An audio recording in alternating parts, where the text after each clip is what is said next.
اور دوستان گرامی کر جب احادیث پاک کا بھی ذکر کروں گا، اسی سے متعلقہ بات کرنا چاہوں گا کہ آقا نامدار علیہ الصلوۃ والسلام نے جب مسلمانوں پر ظلم بے تحاشا بڑھ گیا تو آقا نے اللہ کی بارگاہ میں دعا کی کہ یا اللہ اللہم اعز الاسلام، اے اللہ اسلام کو عزت دے، اسلام کو غلبہ دے۔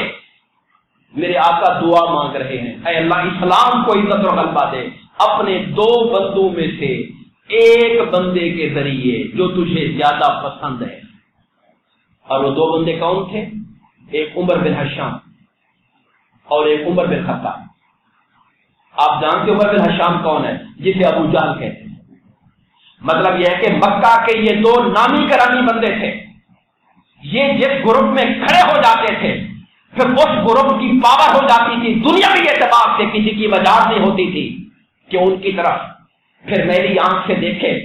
تو میرے آقا نے کہا باری تعالیٰ ان دو بندوں میں سے جو تجھے پیارا ہے اس بندے کے ذریعے اپنے دین اسلام کو عزت دے، اس کا غلبہ عطا کر۔ بڑی حیرانی کی بات ہے، یہ جملے عام نہیں ہیں۔ آپ کو عزت، مجھے عزت اسلام دے رہا ہے، ہم اسلام کو عزت نہیں دے رہے، بلکہ ہو سکتا ہے ہمارے کردار کی وجہ سے اسلام کا نام خراب ہوتا ہے۔ یہ بھی مسلمان ہی ہے نا جن کا کریکٹر، جن کا کردار دیکھ کر لوگ متنفر ہو جاتے ہیں۔ ہم وہ لوگ ہیں جنہیں مصطفیٰ کے کلمے نے، مصطفیٰ کے دین نے، اسلام نے عزت دی، مگر عمر فاروق آپ کی شان کا کیا کہنا کہ میرے مصطفیٰ فرماتے ہیں اللہ عمر کی وجہ سے اسلام کو عزت عطا فرما دے اور اسلام کا نام بلند کر دے اور اسلام کو غالب فرما دے اور دین کا جھنڈا اونچا کر دے۔ یہ بہت بڑی شان ہے، اس لیے آپ کو مراد رسول کہا جاتا ہے۔ ہر کوئی میرے مصطفیٰ کا مرید بن کے آیا۔